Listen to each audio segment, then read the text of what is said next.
I am here at education.weebly.com. Remember, it's important to go to the educator's website, not just the weebly.com, because there's a lot more limitations on that. So if you're in education, you want to go to the education.weebly.com website, and I'm going to sign up and give you my 5-minute website challenge. I'm betting you I can build a website that could be a skeleton for my course as a backup system in 5 minutes. That 5 minutes may exclude the time that it takes them to verify my account, but we'll see how I do. So I am here on the education.weebly.com homepage. I'm creating a brand new account. I had to sign up as my dog because I've used my work account and I've used my personal account.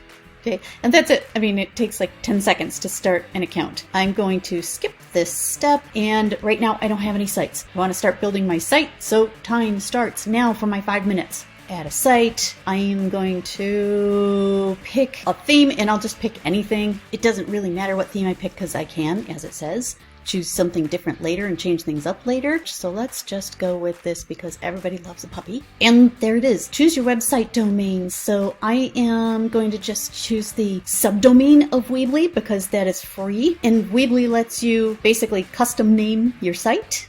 And that's it. If you look over here on the left-hand side, it's really easy to use Weebly. You just grab stuff and drag it onto the page. If I want a title, if I want text, if I want anything like that, I can just drag it onto the page. So here's my title. Maybe I'll say this is my Canvas backup. I can drag in some text explaining to students the purpose of this site.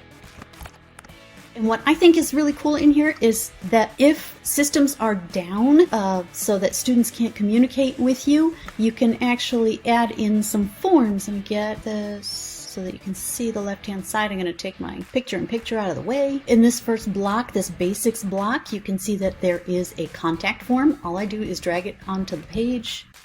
And the student will be able to leave you the contact form, and the contact will be sent to whatever email you've affiliated with this account. So if you create the account with your personal email, then students will be able to contact you even though work-affiliated things may be down.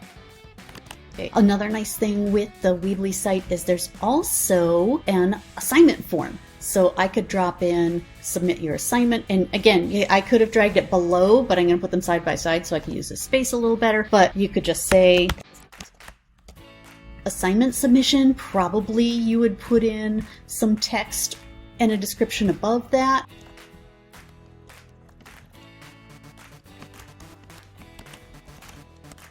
So now I have a page. I could add some basic skeletal information, contact information so the students can contact me, the instructor, a place for them to submit the assignment. All I have to do is hit publish, and I have a simple page.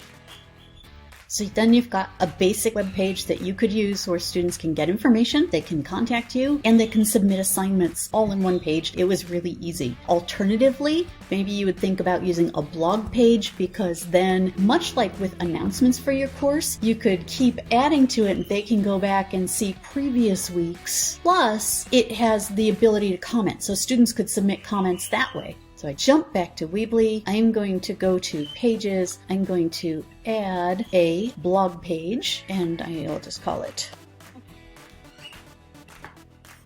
And if you want to create a post, you just say New Post. It has it dated for you.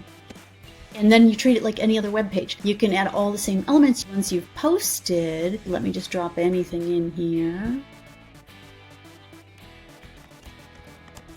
Okay, so just a quickie post where you would put some information for the students, add your responses in the comments area below. That could be even you post a video in here and they give you their feedback, but I go ahead and post. It's now on my blog page. If I go again and look at